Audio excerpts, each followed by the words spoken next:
ici Justin qui vous parle, expert chevronné à la culture du poivre.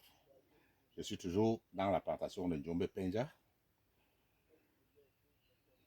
Pour ceux qui ne savent pas, j'ai été directeur dans toutes les grandes plantations de poivre de Njombe Penja au Cameroun.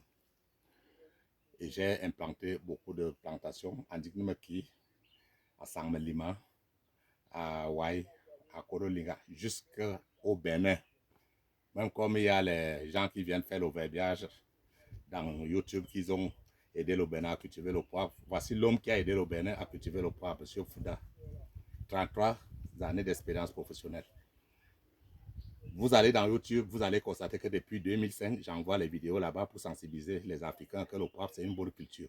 Et maintenant que j'ai maîtrisé une bonne partie des techniques culturelles, j'ai décidé de faire la ronde dans toute l'Afrique pour permettre à mes frères africains de maîtriser cette culture parce que ça va diminuer le chômage en Afrique, ça va diminuer la misère, ça va apporter les devises.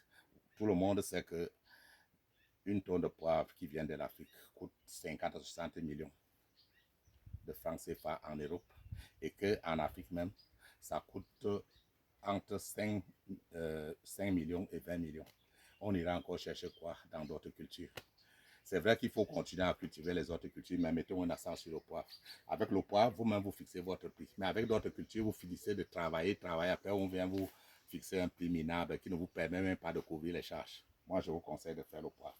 Ici, devant moi, j'avais vu beaucoup de pieds de poivriers comme ça dans les vidéos poivre de la Côte d'Ivoire.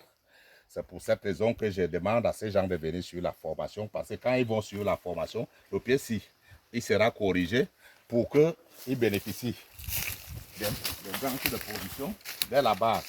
Comme vous voyez ces pieds, c'est parce que ces pieds, lui, il a déjà bénéficié des branches de production. C'est de ça qu'il est question.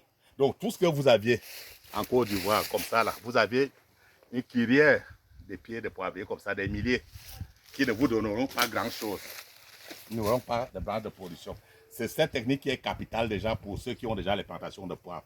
Les autres vont commencer dans le bon sens. Avec moi, ils sauront qu'est-ce qu'on appelle bouture orthotrope, qu'est-ce qu'on appelle bouture de poivrier plagiotrope, qu'est-ce qu'on appelle bouture stolon. Comment les orthotropes se comportent dans les ombrières, comment les plagiotropes se comportent dans les ombrières, même chose dans les plantations, comment ça se comporte, quelle est la bouture qui produit, la variété qui produit très vite, pourquoi elle produit très vite et comment elle grandit au champ. L'autre variété qui ne produit pas vite, comment elle grandit, comment on gère, quels sont les avantages de cette variété. C'est de ça qu'il est question.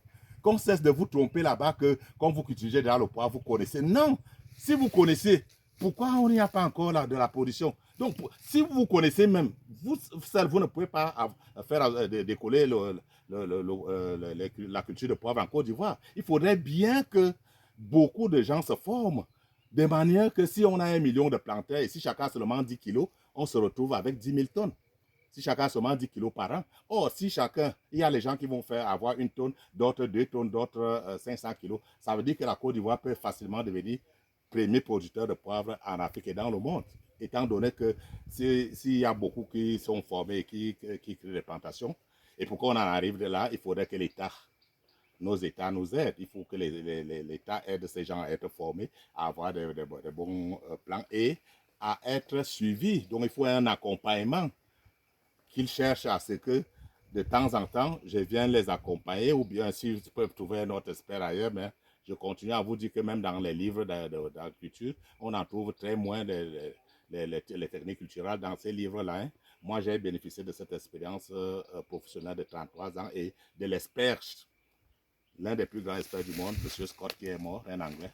Moi, j'ai bénéficié de son expertise. Pendant 11 ans, j'étais son adjoint à la PHP qui produit la banane au Cameroun. C'est pour cette raison que je vous parle aisément des techniques culturelles de poivre. Que ceux qui viennent vous tromper dans le net, là, qui vous disent combien d'années d'expérience professionnelle, où ils ont travaillé, où ils ont été formés. Moi, je vous dis tout. C'est de ça qu'il est question. Et quand je serai en Côte d'Ivoire le 15 juillet, dans 2 semaines, ceux qui vont arriver, vont assister à la formation, vont beaucoup bénéficier. Les absents auront tort. Il ne se fait pas tard. Cherchez à vous inscrire. J'arrive dans quelques jours. Je vais m'arriver là-bas avant le 15. Donc, faites tout pour venir apprendre les techniques culturelles de poivre. C'est très important. C'est l'épice qui se vend beaucoup plus dans le monde. C'est l'épice qui va diminuer le chômage. C'est l'épice qui va nous apporter les devises. Le tonnage annuel mondial, c'est 350 000 tonnes. L'Afrique, qui a la meilleure qualité du poivre du monde, ne produit que 1000 tonnes par an.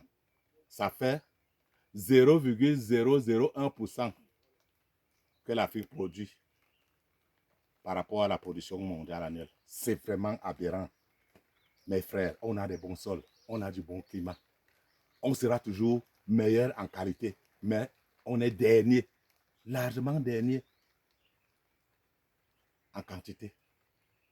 Et on ne peut pas développer une culture en Afrique ou en Côte d'Ivoire sans passer par les formations, sans passer par la bonne bouture. Il faut te rassurer que tu n'as pas planté un pied mal qui ne produira presque pas. Il faut te rassurer que tu as planté une bonne bouture, une bouture qui n'est pas malade, une bouture qui n'est pas sortie du pied mal. Parce que si elle sort du pied mal, elle va continuer à te donner les pieds mal.